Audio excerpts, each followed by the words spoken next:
What's up, guys? Okay, so this is going to be all about B12, supplementing B12. There's nothing wrong with supplementing B12. I'm down. There's a little bit of controversy over whether you should get a methylated form or a cyanobalamin form, which is unmethylated. So first of all, the problem is some people who have the MTHFR gene are not able to change their cyanobalamin into methylbalamin, which the methylated form is easier for your body to utilize and absorb. So that's the problem with that. I've heard people say that the methylated version, if you buy it off the shelf, it's pretty much junk as soon as you buy it because the shelf life is so short for the methylated version. So all that being said, let's just move on because I don't know. You'll have to figure that out for yourself in a lot of ways, right?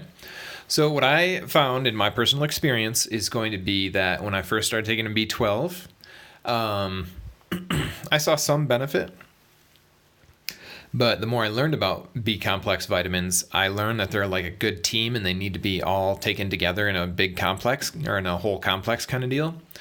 And that they're like a good baseball team, basically. You know, you can't have one player on the field and expect the job to get done. So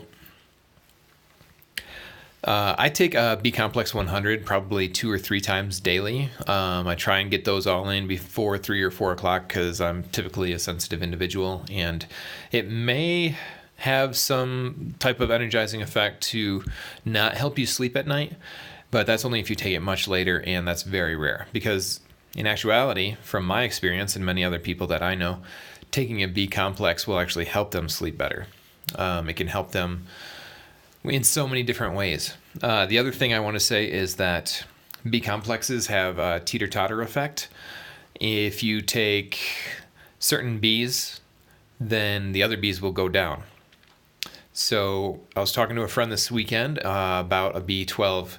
They wanted some energy production, and I said, well, I believe the relationship is that if you take a B12, then your B6 and your B3 will actually go down. And there's some studies, I believe I've read that suggest that. And if you are suffering from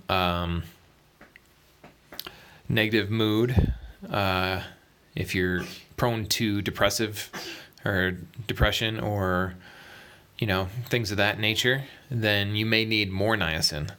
I often talk about how Bill Bright, the father of... Oh, sounds like Luke's going to join me in this one. All right, sorry for the pause. Can you say hi, buddy? He's like, who am I saying hi to? You want to hold the phone? How about you just watch the phone?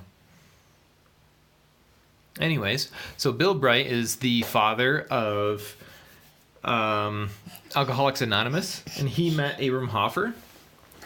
And Abram Hoffer suggested that he start taking niacin because Bill Bright had suffered from years and years of depression, like deep, long-standing depression, 20, maybe 30 years worth.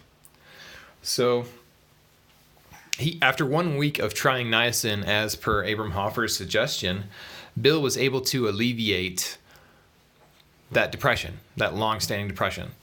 So I'm definitely a big fan of niacin, and I would highly suggest pretty much everybody take it. It can have multiple benefits. There's multiple reasons, and other than that, there's a lot of health benefits. Yeah. So getting back to the B-complex, I also found that when I took a B12 and then I took the B-complex together, after a little while, I didn't even need to take the B12 separately anymore because it just became enough. My B-complex was all I needed. And the fewer things we take, probably the better, right? So in my experience, maybe start out taking a B12, look into seeing if the cyanobalamin form works for you or if the methylated version will work better for you. There's so many other good benefits for B vitamins: nerve production, nerve health, metabolism, food metabolism. The list goes on. It's a really long list. So Yep. Thanks for listening, guys. If you had any other comments, questions, suggestions, leave them in the comments. I appreciate you guys.